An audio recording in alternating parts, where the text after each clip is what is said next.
हुआ, लोगों की जॉब चली गई, लोगों के बिजनेस पर असर पड़ा। और बिजनेस का क्या हाल रहा, अगर हम बिजनेस इन 2020 में बात करें तो बिजनेस कुछ ऐसा था कि शुरू में तो ये ऐसे चलता जा रहा था। शुरू के 2.5 महीने, पौने 3 महीने की बात करें तो इस साल की शुरुआत जो थी वो बिजनेस ऐसे आराम से चल रहा था, और एकाएक चलते हुए ये यूं नीचे नहीं आया, बल्कि एकदम से ऐसे नीचे आया, क्योंकि 52-54 दिन एकदम सब कुछ, अगर मैं अपने कंट्री की बात करूं, अब यहां ग्लोबल बात ना करके हम सिर्फ हिंदुस्तान की बात करें, एकाएक सब कुछ एकदम वर्टिकली नीचे चला आया। सारी चीजें रुक गई, ठहर गई। कुछ चीजों ने उस दौरान भी संभाले रखा, थोड़ा बहुत। ये पूरा जमीन पर इसलिए नहीं आया क्योंकि कुछ चीजें जो एसेंशियल कमोडिटीज की कैटेगरी में थी, एफएमसीजी, फार्मा, हर्बल, इन सारे प्रोडक्ट्स ने, इन सारे बिजनेस ने मार्केट को थोड़ा सा सहारा दिया कि वो जीरो पर न चला जाए। तो इन सारे सेगमेंट या सेक्टर की वजह से मार्केट थोड़ा सा मूव करता रहा।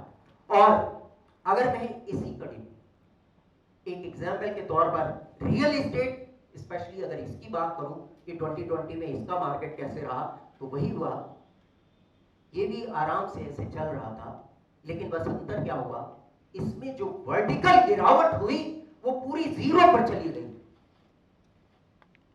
इसकी वर्टिकल गिरावट ने जमीन को टच किया। मतलब बाकी बिजनेस, कुछ सेक्टर तो ऐसे थे जो कि चल रहे थे, एफएमसीजी था, फार्मा था, ये सारे सेक्टर तो चल रहे थे, मतलब उसकी ग्रोथ भले वो ना हो लेकिन किसी प्रकार से चल रहे थे। उनको एसेंशियल कमोडिटी की श्रेणी में रख करके उनके लिए परमिशन दी थी।